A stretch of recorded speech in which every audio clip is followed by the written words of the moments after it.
is also faculty of Nuclear Training Center, Department of Atomic Energy, Government of India. He is interfacing with other countries like Russia, USA, France, etc. for importing nuclear reactors that are based on new technologies. His research includes or in the area of reliability, safety, and security of safety critical computer-based systems. So far, he has completed around 33 projects of Department of Atomic Energy, Government of India. I thank you so much for accepting our invitation, sir. It's really an honor and privilege to have you. So I heartily welcome Dr. Lalit Kumar Singh to the session. We welcome you, sir. Now over to you, sir. Thank you. Thank you, Dr. Ramya, and for this introduction. And I would also like to thank each and every member of the organizing committee who has provided me this opportunity to share some of the research experience to all the participants. So to start with, let me share my slides. Uh,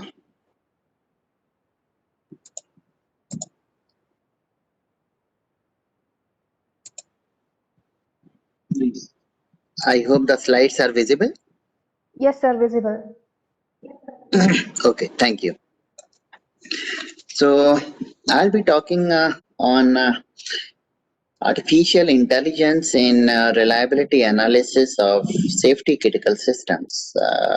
This is a very important topic and a very demanding area, especially to the industries who work in the area of safety critical systems. So first, let us try to understand what are safety critical systems and why we do need the reliability analysis of such systems.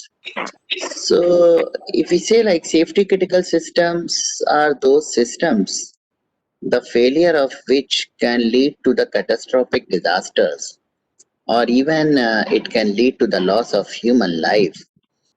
And nowadays, you can see there are so many domains where we make the use of safety critical systems. For example, in aerospace domain, medical domain, automobile domain, nuclear energy domain. These are the important areas where the safety critical systems plays an important role. And mostly these are the computer based systems because most of the things nowadays are driven by the software and hence because of its severity or the consequence of the its failure, the severity of the consequence of its failure, it is very much necessary to perform the reliability analysis of these systems so that I can all the time I can assure it is meeting the reliability targets. And such systems are having a very high reliability, uh, very high reliability targets. So if we talk about reliability, what does reliability mean? So first of all, it is the probability and probability of the failure-free operation of a system up to a given period of time and under certain environmental conditions. Now, this definition is very important, and I will try to explain each and every terminology of this definition so that you will be able to appreciate the entire talk. So first of all, I said it is a probability. It means if I'm talking in terms of quantification of the reliability, its value ranges from 0 to 1. And probability of the failure-free operation. Failure-free operation means success operation of any particular system. If I'm talking about the reliability of that particular system, and up to given period of time. Now this is very important because when we talk about reliability, I'll have to talk up to what period of time I'm talking about because nothing is permanent up to infinite period of time and everything has its lifetime. And that's the reason like even you can say like human is not reliable for infinite period of time. For example, if you could recall your childhood days, probably there would be some friends whom you think, whom you might be thinking like these are my best friends and going to be forever in my life. But as an on the time passes, the interest gets changes, the priority gets changes, the circumstances gets changes, and it may be possible like new friends started replacing your old friends. So what I mean to say is nothing is reliable for the infinite period of time, and hence it is necessary if I'm talking about the reliability of a particular component or system or anything, I'll have to tell up to what period of time I'm talking about. So, and moreover, so as I said, under certain environmental conditions. So, reliability depends on the environmental conditions, definitely. Now, to realize this, for example, suppose you go to any vendor and purchase a refrigerator. He can give the warranty period of 1 year, for example. It's a company warranty period. But if you bring that refrigerator to your home and then throw it from the 14-story building, for example, then it will collapse. When you cannot go back again to the vendor and say, look, you have given the warranty period of 1 year and now it has been damaged, so I want the replacement back. The vendor will say, look, you have not followed the operating conditions or the environmental conditions under which this product has to be operated. So the reliability definitely depends on the operating conditions, and the same product can be more reliable in one operating conditions than in other operating conditions. And so here we'll be seeing like how we can perform the reliability analysis of the safety critical systems and where we can make the use of artificial intelligence for it. So let us have a quick look to today's agenda.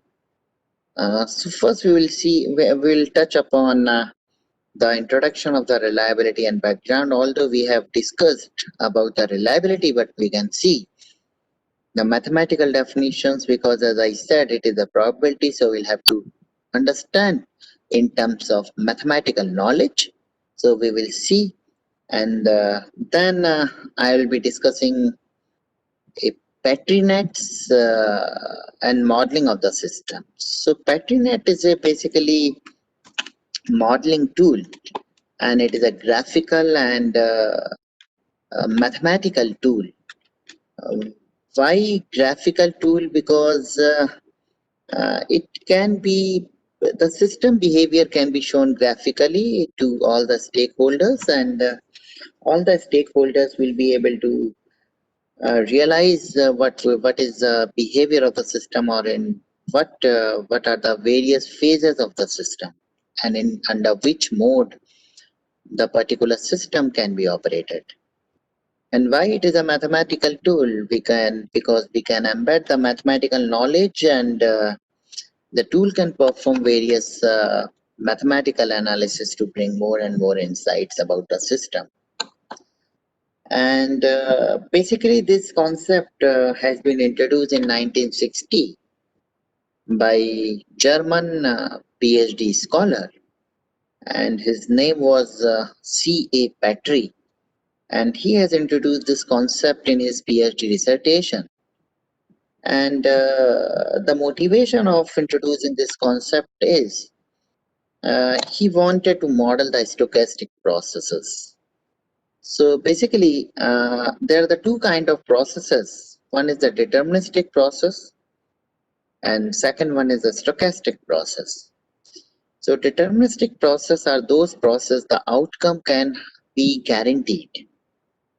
So where I can 100% sure about the outcome of that particular process. For example, if I am having a pen in my hand And if I drop down that pen, I can 100% guarantee it is going to fall down on the earth because of the gravitation force that is acting on it. But suppose I want to catch a flight at 4 p.m. Then, even after of doing a very robust planning, I may miss the flight. The reason could be multifold. The reason could be I may stuck in the jam, or I may stuck in some important meeting in my local area, or uh, the flight gets cancelled. There could be many reasons. So, and where I cannot 100% guarantee the outcome of which, so those processes are known as stochastic process, means it has some kind of randomness, and because of the randomness there is uncertainty, and we have to deal with the uncertainty as well. So to deal with those uncertainties, the Petrin has thought of devising the model which is able to model the stochasticity behavior of the processes. So then we will see what are the various properties of the Petri nets, and what are the various analysis techniques of those in the Petri nets, what kind of analysis we can perform. So specifically we will be talking about the reliability, because that is the scope of our topic, and then I will introduce the reliability prediction framework, in which I'll be showing what are the various phases of our reliability prediction, and how to perform those phases. So for that, I'll be taking a real case study in which I'll be demonstrating each and every step, so that it can be useful to bring this method into the practice. Then we can conclude our session. So if you talk a mathematical definition of the reliability, so suppose let x be a random variable, and which represents the time to failure of a component. Means up to this much period of time, it has to work. Then it is reliable. So the reliability of the component at time t is given by Rxt. As I said, the reliability depends on the time, so it is a function of time. It is equal to the probability that this variable, because it is representing the time to failure, must be greater than t. If I'm talking that my component is reliable up to this much period of time, so we can write it the probability that x is greater than t, and that can be equal to 1 minus p x is less than equal to t from the mathematical knowledge. And this is p x is less than equal to 2 is nothing, but it is known as failure probability. So the reliability can be equal to 1 minus failure probability, and failure probability is nothing but it is an unreliability. So we can say from the total probability law, the reliability plus unreliability is always be equal to 1. And because these are the probabilities, so it will be always the summation of them will always be equal to 1. Now let us have a look on the traditional approaches for modeling the reliability. So the reliability block diagram is one of the prominent approach, in which basically we treat any system is composed of various components, and those components are basically arranged in series and parallel combinations, and we can assign the reliability of each component, and we can then solve the reliability of the overall system with the series and parallel reliability formulas. For example, if I do have only two components in a system and those components are arranged in series, having the reliability R1 and R2, then the reliability of the overall system will be given by R1 into R2 and by using the series formula. Similarly, the parallel reliability formula is there, and we can solve these series and parallel combinations of the components to find out the reliability of the overall system. Coming to next, reliability graphs. It is also a reliability modeling technique which has different construct. And basically, if I'm talking about the building blocks, it has two building blocks. One is node, and second one is arc. And node is used to model the link between two components, where arc is used to model the components in the system. So, if you see this figure, you can see the left figure is known as the reliability graph, where A, B, C, D's are the vertex, and basically it represents the connectors of the components, and where all the V's, V1, V2, V3 up to V5, these are the edges and which represents basically the components of uh, this system. So the equivalent reliability block diagram of this reliability graph is drawn on, which is shown in the right side of this figure. So we can see all the V's has been converted into the component which are numbered from 1 to 5, and all the ABCD which are the vertices and are known as connectors between these components are shown as the connectors. Now, next is a fault tree. This is a very prominent model and are being used in various critical industries. And fault tree basically it represents it is a deductive technique where, for example, if you find some observation failure, and we have to then keep on deducing the reason behind it. For example, if I say my laptop is not getting on, so this is the failure which has been observed, and the reason could be either my uh, there is an electronic failure, there is a hardware failure. For example, now electronic failure again I can deduce there could be IC failures, there could be connection failures.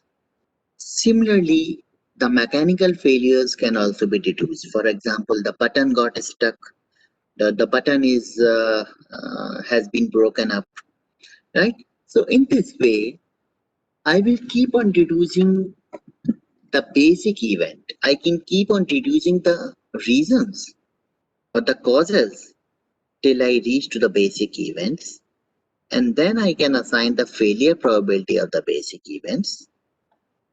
And these events can be arranged in the AND logic or OR logic. For example, if I say my laptop is not working, then there could be OR logic.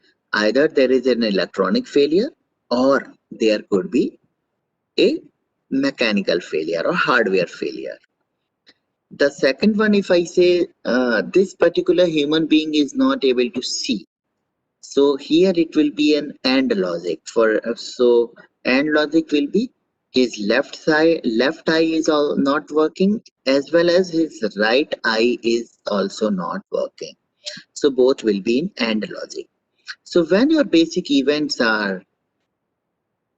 in are applied in the AND logic, the top level event will be the probability of the top level event will be the multiplication of the probability of these basic events. For example, if I say the human is not able to see, and the probability of the failure of left eye is 10 ki power minus 6, and probability of failure is right eye is 10 ki power minus 6, then I will have to multiply 10 ki power minus 6 into 10 ki power minus 6, right?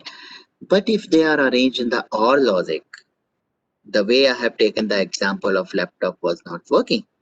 So I'll have to sum the probability of the failures of the basic events. So in this way, I can keep on finding the probability of the failure of the top event till I reach to the root of the tree, and which will basically tell the probability of the failure. And we have already seen the reliability is equal to 1 minus failure probability. So if we will subtract it by 1, it will give the reliability of the overall system. Now, models that we have looked so far are the traditional models where we basically use the statistical data which are static in nature to the basic event. But as I said, the dynamics of the system keeps on changing, and because of which the system is stochastic in nature, and you don't know, you can confront a kind of input for which you have not designed your system as.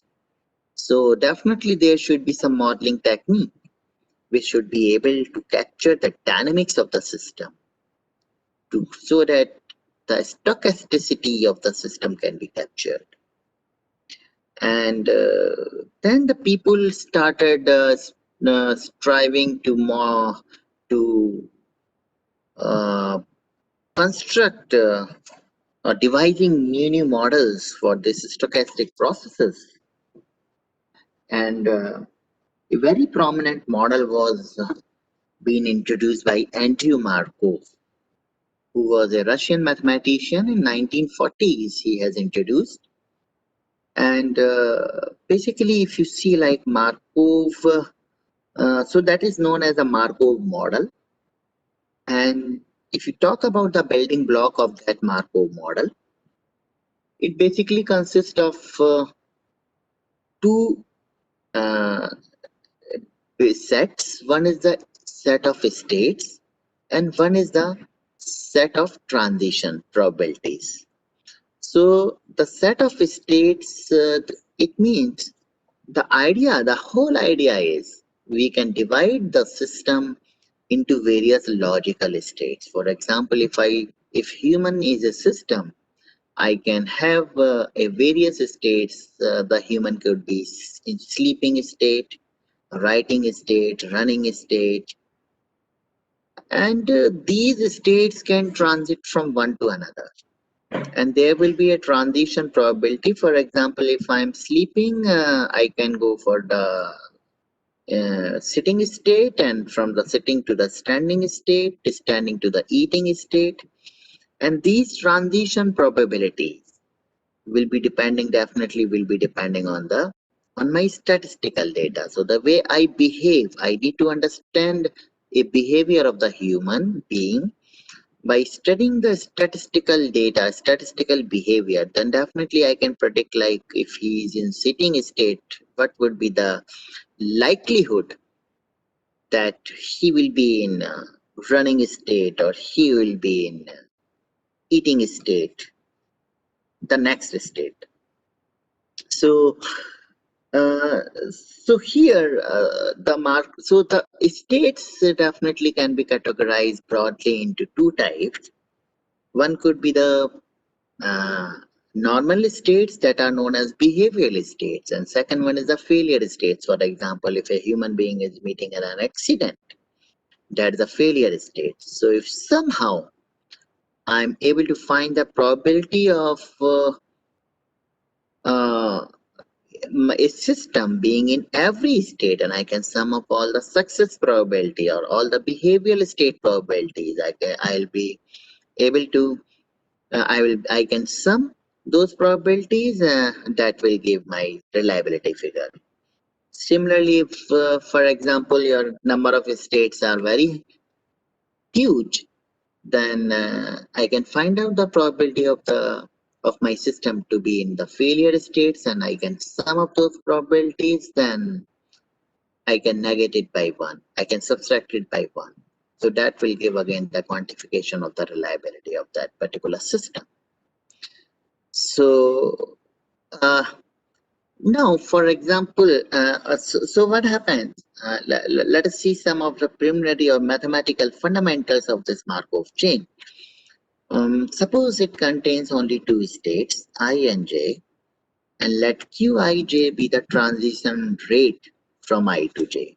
Transition rate means number of times per unit second it is transiting from I to j. So definitely this qii, which is which is the transition rate from the state to I to state I, it will be equal to minus summation of rest of the transition rates from the state I other than self. We can also define a transition matrix where in the matrix you can write down the in the rows and columns all the states, and you can fill in the elements, the matrix elements, to find the transit, to fill in with the transition rates from one state to another state. And sometimes we can we say this transition matrix as a generator matrix as well. Now, next modeling technique was the patrinet, as we have also talked about during when we have discussed the agenda. So as I said, it is a graphical and mathematical tool. And why graphical? Because it gives a very good visual communication aid to all the stakeholders, and every stakeholders will be able to understand whether all the requirements has been modeled or not. So it will also serve as a validation technique to ensure that all the requirements have been incorporated, and it will also depict the runtime behavior of the system. And it's a mathematical tool because we can embed the mathematical knowledge, and those mathematical knowledge can be solved with the help of various state equations or algebraic equations to bring in more and more insights about the system. And the beauty of this patrinet model is it is it can be used for the concurrent processes, for the parallel processes, for non-deterministic processes, even for the deterministic processes as well. So, and being graphical tool, it is the best communication means between theoreticians and practitioners. Now, if you look in the history of this patrinet, from starting from its origination to the various milestones that it has achieved so far. So, as I said, in 1962, this concept was introduced by C.A. Petri in his PhD dissertation, and he was a German PhD scholar. And then people started reading his PhD thesis and found very beneficial for modeling the concurrent and parallel systems. And to discuss its modeling power to model such kind of system, MIT USA thought of conducting a conference, and they did it in 1970. Now, the conclusions of this conference were very beneficial, and the people were trying to enhance the capability of the model, the strength of the model, And they also want to explore what could be the related methods of those petri nets. And with this objective in 1975, MIT USA again conducted a conference. And then after that, the concept were very much appreciated by the industries, and industry started using it, but industry was finding difficult uh, people because they have to train the freshers for the basic modeling also, starting from the concept of the petri net. So they wanted that there should be some course that can be uh, conducted so that like the people who can undergo those courses can be directly absorbed to the industries, and where the preliminary knowledge they can get from those courses. So with this objective, Germany started a course in 1979 on general net theory of processes and systems.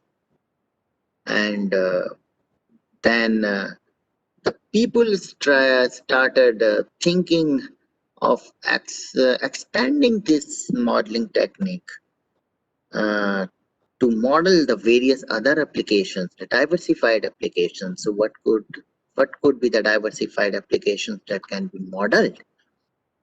With that for that discussion, the France conducted the first European workshop on applications and theory of petri nets in 1980, and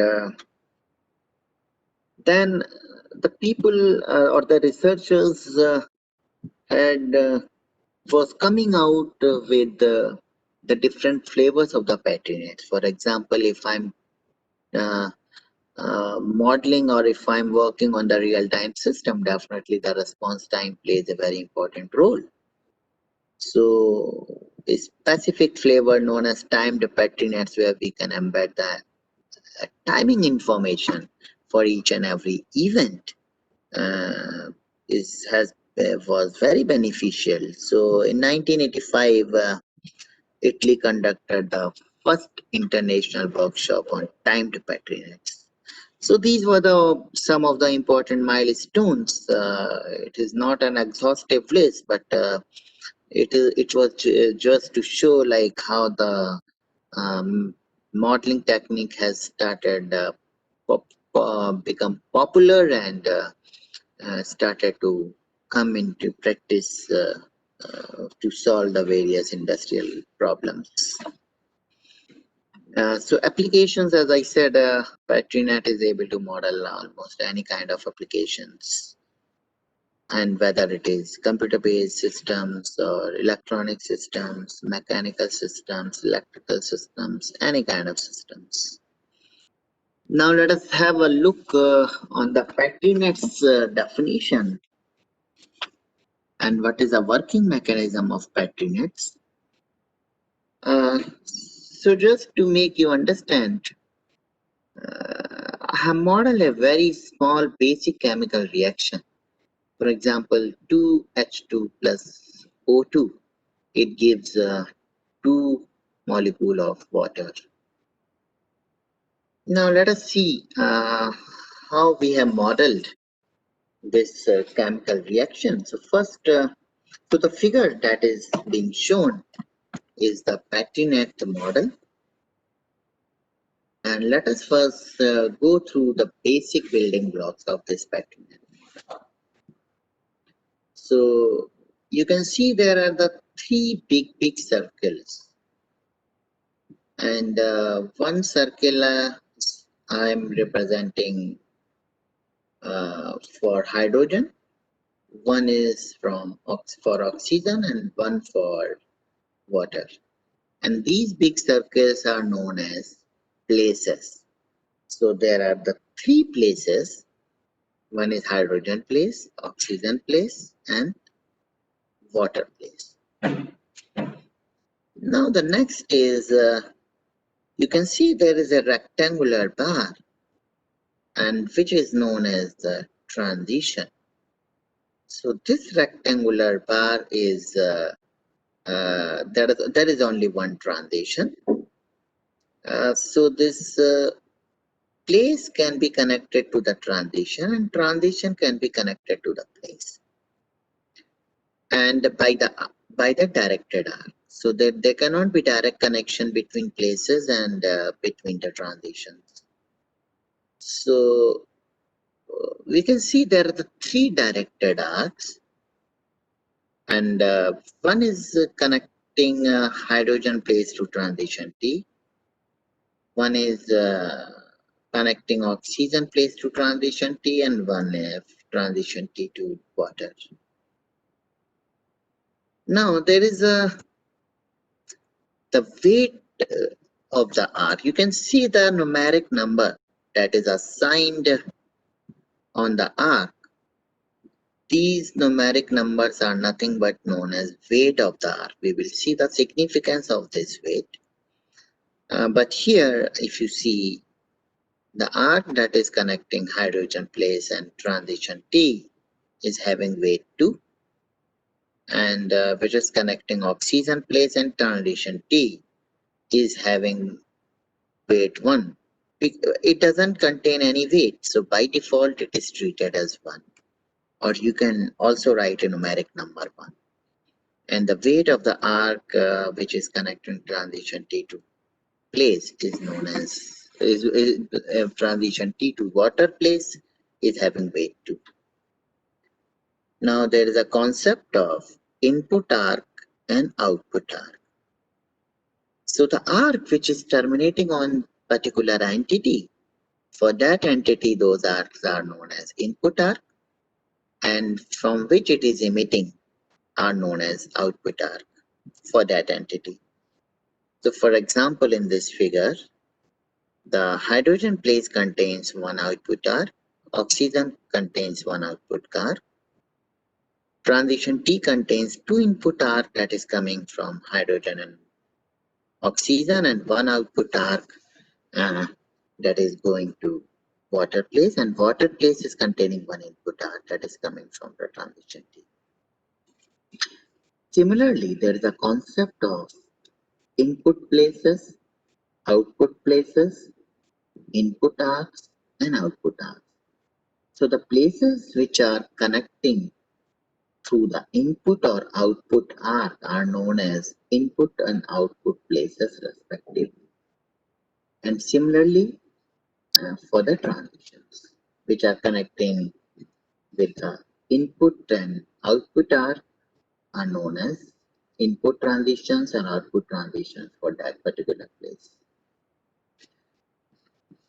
Now, there's one more building block that is important. You can see in the place there are the two circles, two embedded circles. These embedded circles are known as tokens. And these, so for example, the hydrogen place contain two tokens. I have shown these tokens to represent the number of atoms because hydrogen contains two atoms. Here, oxygen also contains two atoms. So I'm representing this with the help of these tokens. Now this figure, patinate figure, is basically showing the state of the left side of this chemical reaction, that is 2H2 plus O2 only. And when it has to convert into the water after the reaction, we have to show the state change. And the state is basically it is represented by the distribution of the tokens among all the places. So for example, what is the distribution of the tokens of all the places in this figure is 2, 2, 0, because hydrogen place contains two tokens, oxygen place contains two tokens, and water place contains 0 tokens. So 2, 2, 0 is the distribution of the tokens. So 2, 2, 0 is the state, is the initial state. Now this state has to convert into the water state. and hence the distribution of the token needs to be changed. Now, the distribution of the token can only be changed when any transition is fireable. And any transition can only be fireable if it is in enabled condition. I repeat, any transition can only be fireable if it is in enabled condition. But what is the criteria of the transition, of the enablement of that particular transition? The criteria is all the input places of that transition must contain sufficient number of tokens. So it means, what are the input places of this transition? That these are hydrogen and oxygen. So these input places must contain sufficient number of tokens. And what is the sufficiency criteria of the token? So it will be totally governed by the weight of the input arc. So for example, the weight of the arc which is connecting hydrogen place and this transition T is having 2. So the hydrogen place must contain at least 2 number of tokens. Similarly, the weight of the arc which is connecting oxygen place and transition T is 1. So oxygen place must contain at least 1 number of tokens. So this enabling criteria is applicable here, or it exists here, and hence T is fireable. And when T is fireable, the distribution of the token gets changed. And why it gets changes? Because the tokens starts moving from the input places to the output places. And how many tokens will be moved out from the input places? And how many will be deposited to the output places? That will be totally governed by the input weight of the arc and output weight of the arc respectively. For example, in this figure, after firing of the transition T, the 2 tokens will be moved out from hydrogen place because it contains the weight of the arc is 2, and 1 token will be moved out from oxygen place because the weight of the arc which is connecting oxygen place and transition T is 1. So also 1 token will be moved out. So the total 3 tokens will be moving out after the firing of transition T. And how many will be deposited? That will be also governed by the weight of the output arc, which is 2. So only 2 tokens are deposited. So you can see one interesting fact. Although the 3 tokens have been moved out from the input places, but only 2 tokens will be deposited because it will be the moment the removal of the tokens and the deposition of the tokens will be depending on the weight of the arc that is associated. So if you see, now this has been converted into the water and the 2 tokens has been moved out from hydrogen and 1 token has been moved out from oxygen place. And now if you can see the fireability criteria of transition T, it is not fireable because what was the fireability criteria? I said all the input places must contain sufficient number of tokens. But in this, hydrogen place is not containing sufficient number of tokens, although oxygen does. So it is not fireable, and this is the end state because now the token distribution will not change.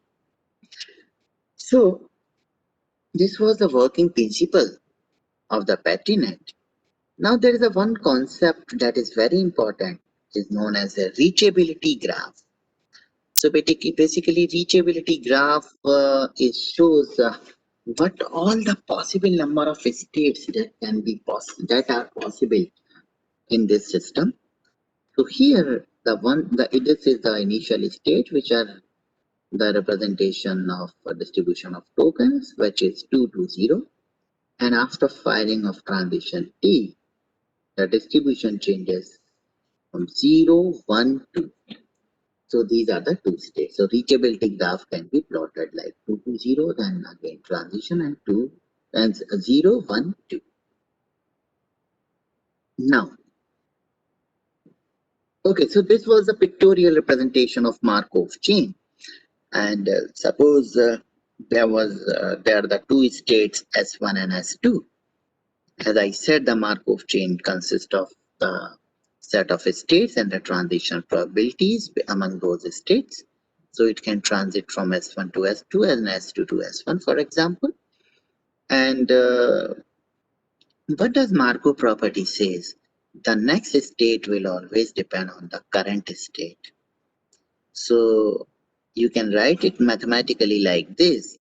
If suppose there is a sequence of random variables x1, x2, x3, then the Markov property says that probability that my system is in n plus 1 state is x. It will be depending only on what is the probability of the previous states. So, and not on more previous states. So you can write this equal to, it is depending on the previous state. Okay, so this was I have taken a random example. For example, so this is the left figure is known as reachability graph, where the PatriNet, where the in my PatriNet figure there are, for example, 7 places and having the distribution of the token like this 1 0 0 1 0 1 0.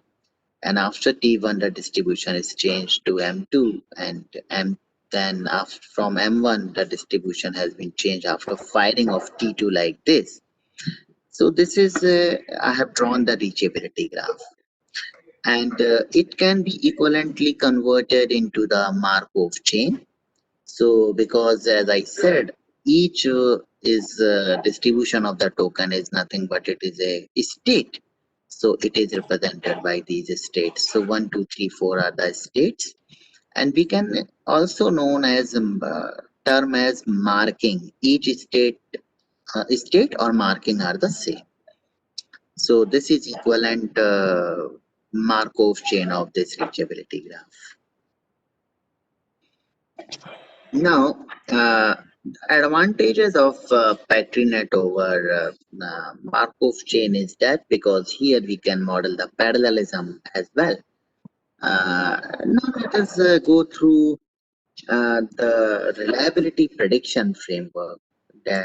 So in the reliability prediction framework, we have 3 steps.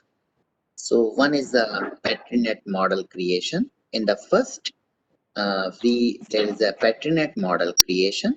We have to create the PatriNet model. I request all of you to please turn off your mic because I'm getting the disturbance. Please turn up your mic. Turn off your mic, please. Thank you. So, in the reliability prediction framework, there are the 3 phases. One is known as PatriNet model. We have to create the PatriNet model. Then next is we have to create the Markov chain from the PatriNet model. We can definitely create the Markov chain as we have seen how we can convert it into the reachability graph that can be transformed into the Markov chain. And then we can apply our mathematical knowledge to compute the reliability. So first and second phase we have already discussed. And again, we'll be discussing when we'll be taking the real case study. So we have already just seen the working mechanism of the PatriNet. But before taking the real case study, first let us go through some of the basic preliminaries which we are going to use in our reliability prediction framework. So let pi it be the probability that a component is in state I at time t, where I could be failure states or behavioral states. So when t goes to infinity, these probability converge to a stationary distribution. And now this sentence is very important, and let me explain with the help of an example. Suppose you fill a glass of water and keep it on the table, you can find at the initial time t is equal to 0. For example, your water will be zigzagging, and after a certain period of time, it becomes stabilizes. And so it will take some amount of time to get stable. But if you say there's a huge container, and you fill, for example, at the size of your room, and you fill this huge container with water and just lift it up and just put it down somewhere, you'll find the water will be very zigzagging and it will take a really long time uh, to settle down if I compare with the time that has been taken by the water in the glass.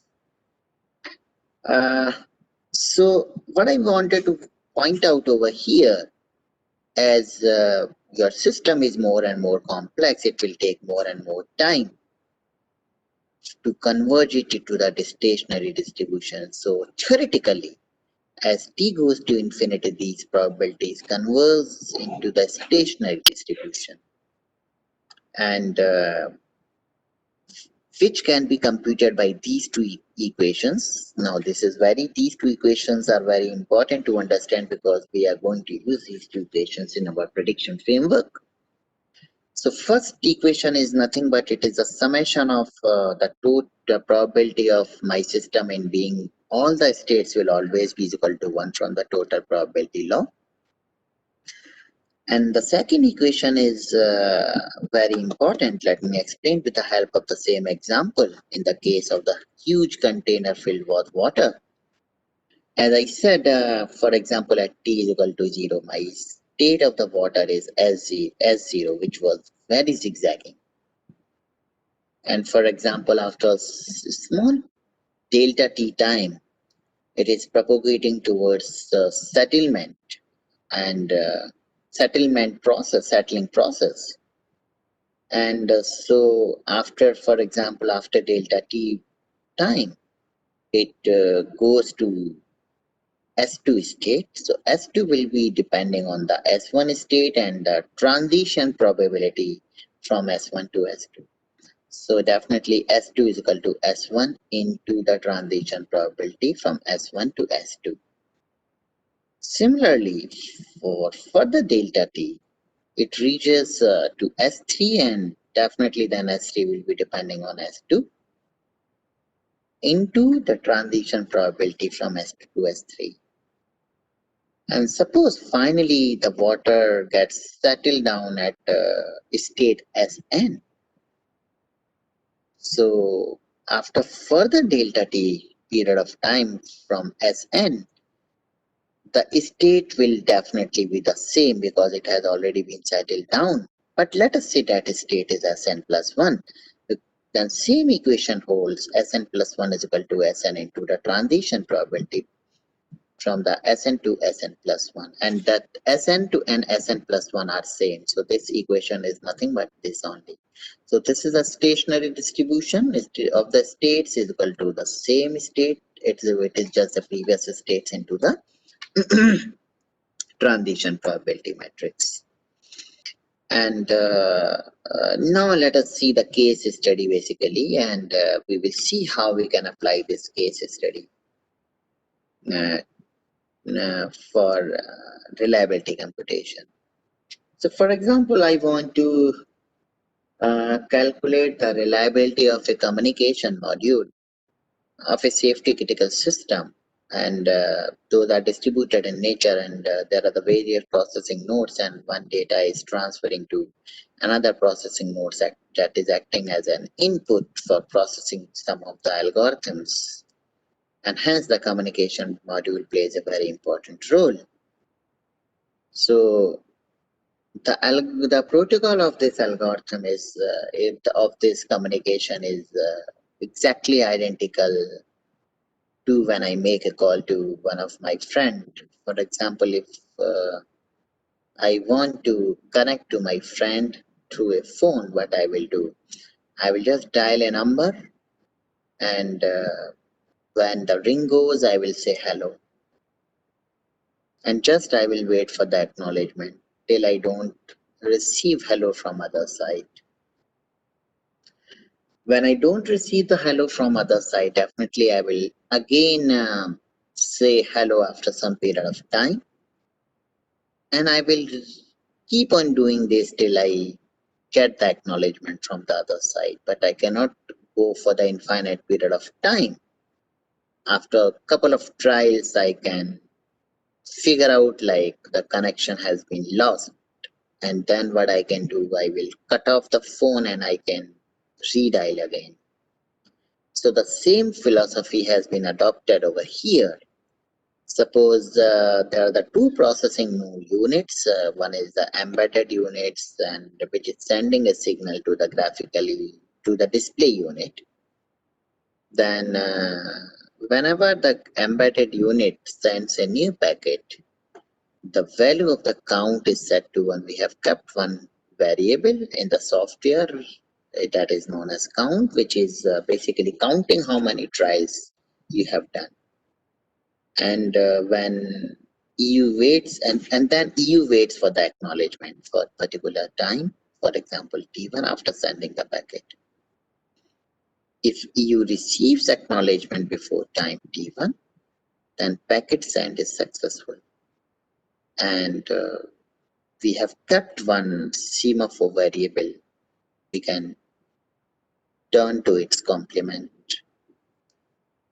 just to it's acting just as a flag if the acknowledgement has been received or not.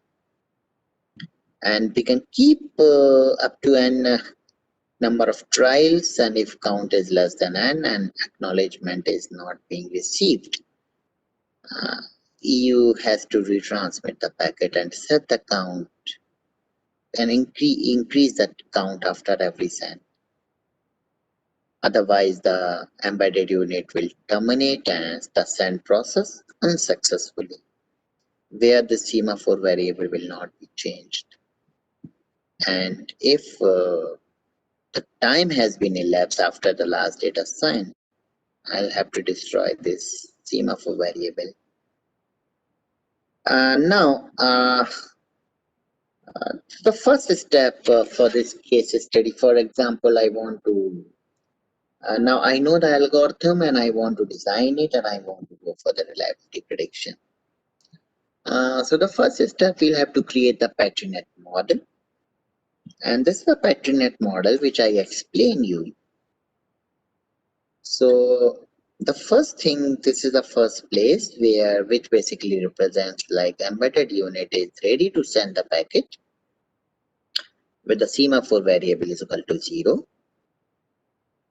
And this is the transition which basically shows the embedded unit has sends the packet with sequence number 0, because every packet has to maintain a sequence number.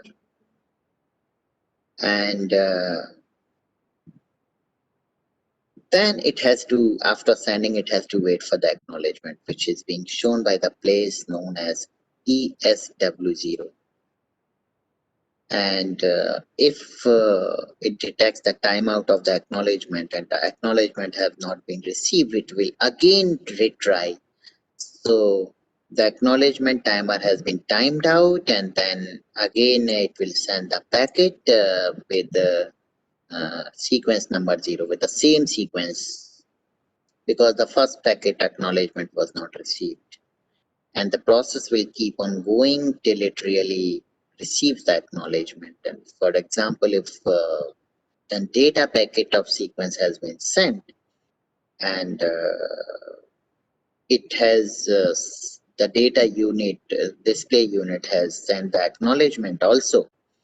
So then we can say like the acknowledgement has been received and which it was waiting, the token will be pulled out, and then we can report like data has been sent successfully by this place.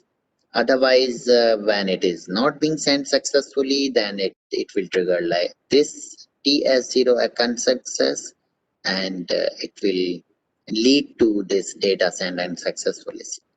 place when the token will be here. So you can see at the interesting point in the initial phase, I do have the two tokens in two places. One is when the showing that embedded unit is ready to send the packet, and one is showing like it is getting the request from the display unit to send the packet. And also the left half is equal to the is exactly the mirror image of the right half, because I have considered in my design two embedded units. One is for redundancy purpose. Suppose if one fails, it can be the other can be taken up. But when both are healthy, I'm sending the packet alternatively by the alternate embedded units.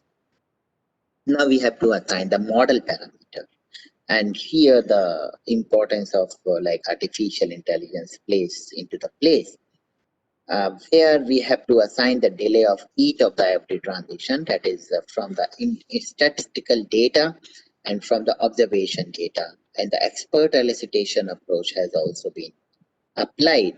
And the artificial neural networks or artificial intelligence algorithms basically derive these transitions, which we can assign into the model.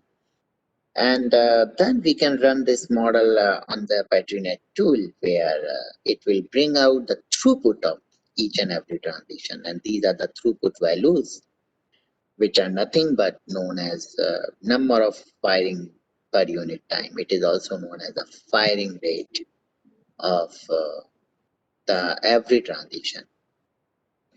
Now, the second step was we have to create the reachability graph, because we have to convert it into the Markov chain in the second phase. So then the reachability graph is not, we have already seen. So we have to just find out the markings or the states. You can see the initial state. Only the two places are having tokens. So you can see the M0 is where these are the token distribution, and only in two places there is one token.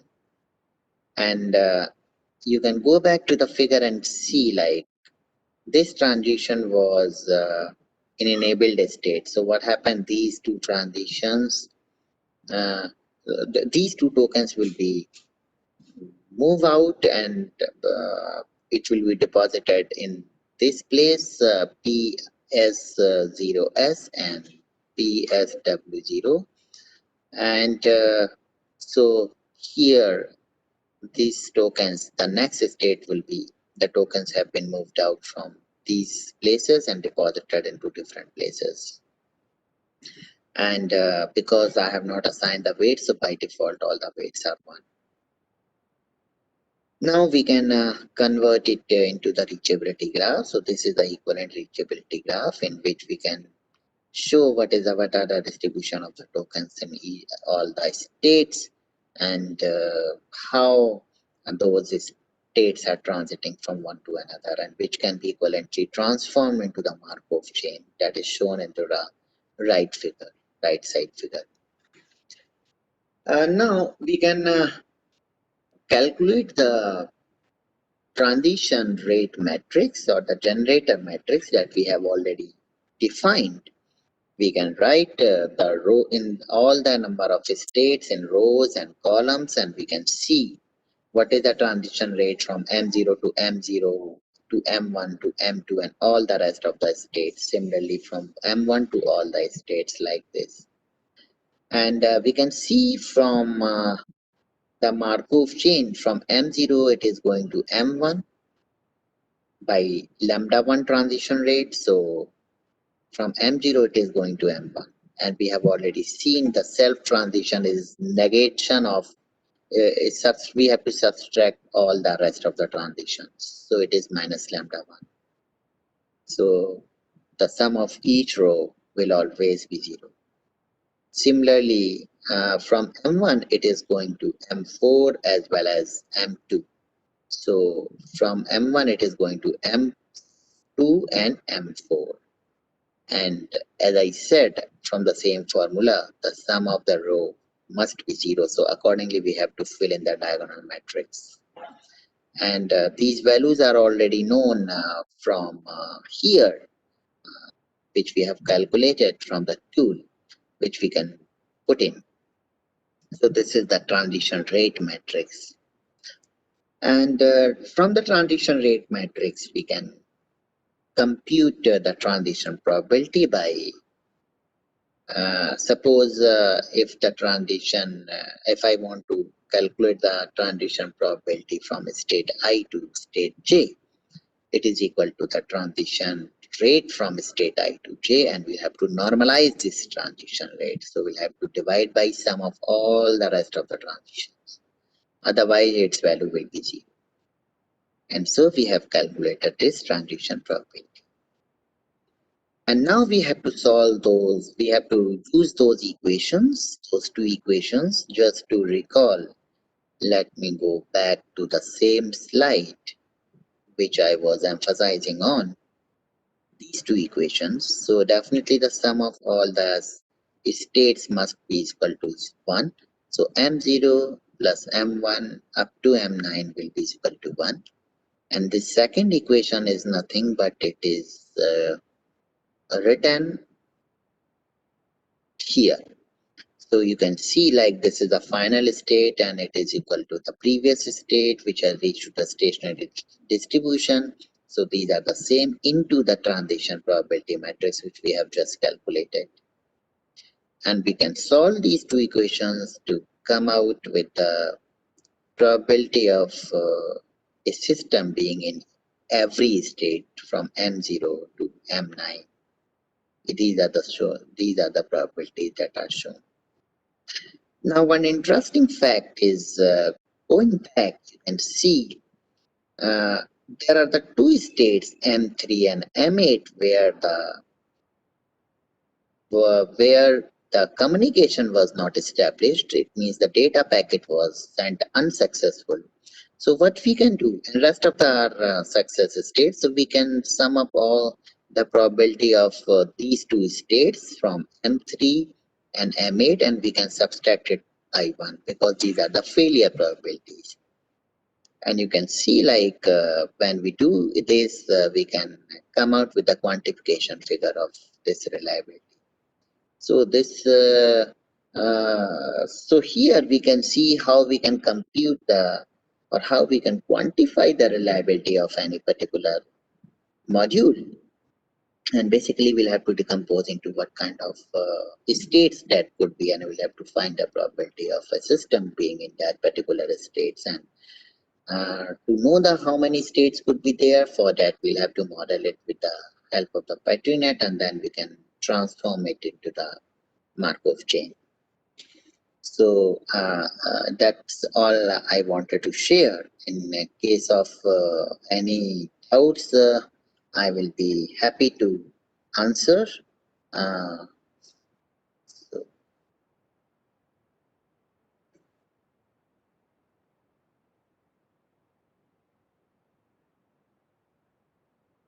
If you have any questions, you can ask. So participants can interact with sir now. If you have any queries, you can ask now.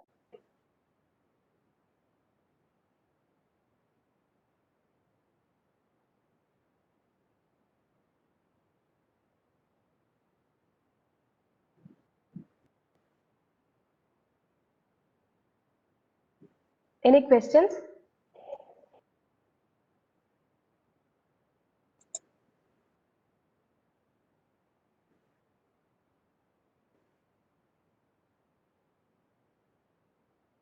There are no questions in chat window also. okay, so thank you for your patience listening, and you are always welcome if you do have any doubts. Yes, sir. I guess no more questions from participants. I think I reached the end of the session. So I thank Dr. Lalit Kumar Singh for shedding light on artificial intelligence in reliability analysis of safety critical systems. I thank you so much for accepting our invitation, sir, and getting associated with this safety peak. It was an excellent and informative talk, and we look forward to more such associations with you again. Thank you very much again, sir. Thank you, sir. Thank you. Thank you. Yeah.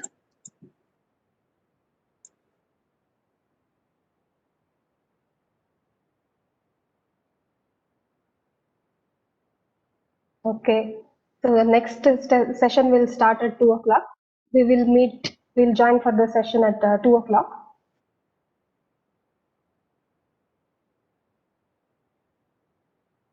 Okay. Someone is asking for attendance link. Actually, this session 2 and session 3 are like back-to-back sessions. So I'll be sharing the attendance link at the end of the day after session 3. Because these two are like back-to-back sessions. So I planned like that. So I'll be sharing the attendance link at the end of the day. Okay, we'll meet for the session at 2 o'clock. Session 3 is at 2 o'clock.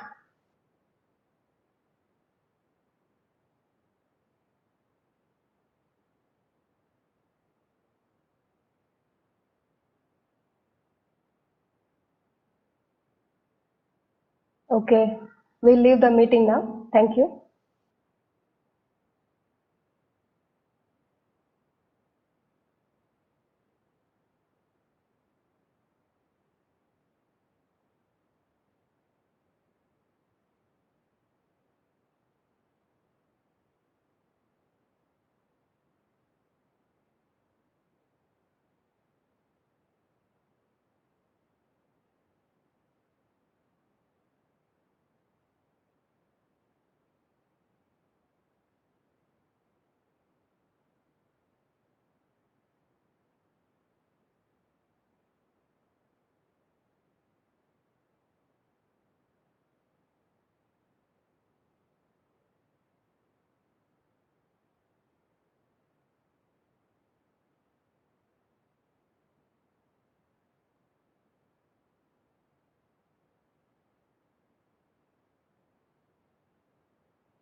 ତାହେଲେ ଠିକ୍ ଅଛି ଆଜି ପାଇଁ ତାହେଲେ ଏତିକି ଆଉ ଦୀପ୍ତି ହଁ ତାହେଲେ ଆଜି କ୍ଲାସ୍ ପାଇଁ ଏତିକି ତାହେଲେ ମୁଁ ଏକ୍ଜିଟ୍ କରୁଛି ହଁ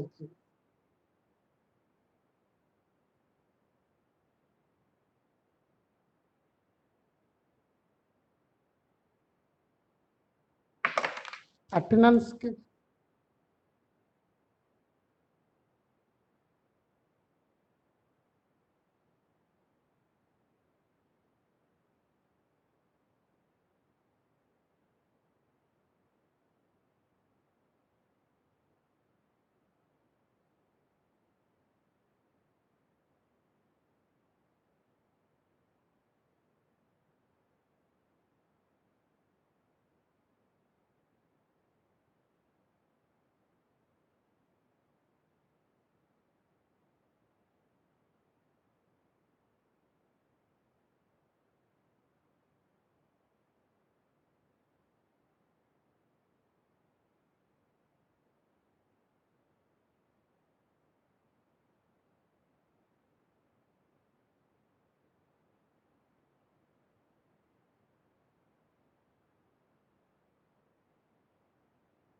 Am I audible?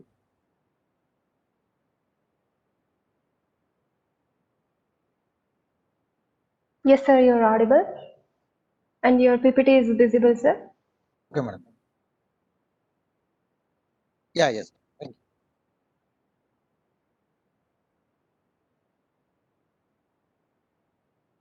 We will start the session exactly at 2 o'clock, sir. Okay, madam.